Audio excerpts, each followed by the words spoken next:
मित्रांनो, स्वागत आहे तुमचं नवीन व्हिडिओमध्ये. मी आपल्या स्टॉक मार्केटमधील कंपनीची स्टोरी सांगणार आहे.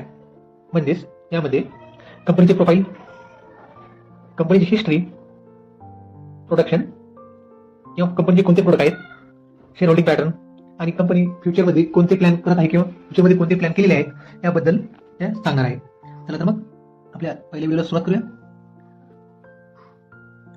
मित्रांनो, मी जी कंपनी सांगणार आहे ही भारतातील सर्वात जुनी आणि मोठी कंपनी आहे. ही कंपनी वीज उत्पादन कंपनी आहे. हिचे मुख्यालय मुंबई येथे आहे. 1911 साली या कंपनीची स्थापना झाली. कोळसा, हायड्रोजन, विंड आणि सोलार यापासून वीज निर्मिती करते. ही एक मोठ्या उद्योग समूहाचा भाग आहे. मित्रांनो, या सर्व माहितीवरून तुम्हाला ती कंपनी कोणती आहे कळलेच असेल. टाटा पॉवर, बरोबर ओळखलेत. ही कंपनी आहे टाटा पॉवर. मित्रांनो, या कंपनीची स्थापना 1911 साली झाली. या कंपनीने पहिला हायड्रो इलेक्ट्रिक प्रोजेक्ट 1915 मध्ये आसाममध्ये स्थापन केला. मुळे भारताच्या इंडस्ट्रीयल आणि पॉवर डेव्हलपमेंटला गती मिळाली. टाटा पॉवर कंपनीकडे वीज निर्मितीचे वेगवेगळे सोर्स आहेत. त्यामध्ये आपण पाहूया हायड्रो पॉवर.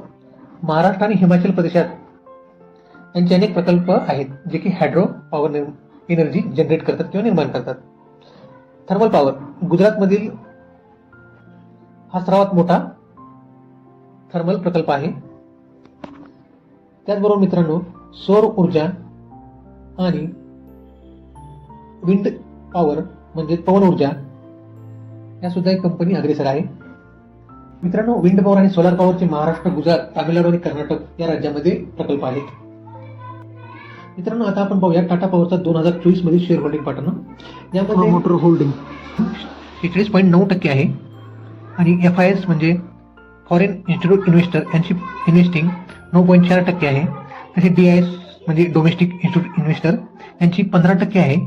पब्लिक 27% 9 आहे. फ्युचर प्लॅन्स हे आपण पाहणार आहोत. टाटा पॉवर ग्रीन एनर्जीवर भर दिला आहे. स्मार्ट ग्रीड टेक्नॉलॉजी याचा वापर करून टाटा पॉवर नवीन प्रोजेक्ट बनवत आहे. टाटा पॉवर ही कंपनी आंतरराष्ट्रीय बाजारात उतरण्याचा मानस आहे. सौर ऊर्जेसाठी नवीन टेक्नॉलॉजी, ऊर्जा स्टोअर यासाठी कंपनी गुंतवणूक करत आहे.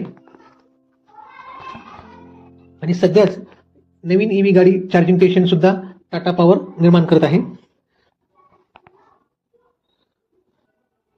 टाटा पॉवर कंपनीची ही प्रगती एका कंपनीची नसून ती भारतीय पॉवर सेक्टरची प्रगती आहे. टाटा पॉवरने फ्युचरमधील आपले उद्दिष्ट ग्रीन एनर्जी ग्रोथ वर भर दिला आहे. मित्रांनो, टाटा पॉवर कंपनीची स्टोरी कशी वाटली? आवडल्यास लाईक करा आणि तुम्हाला कोणत्या कंपनीची स्टोरी ऐकायला आवडेल हे कमेंटमध्ये सांगा. Thanks for watching.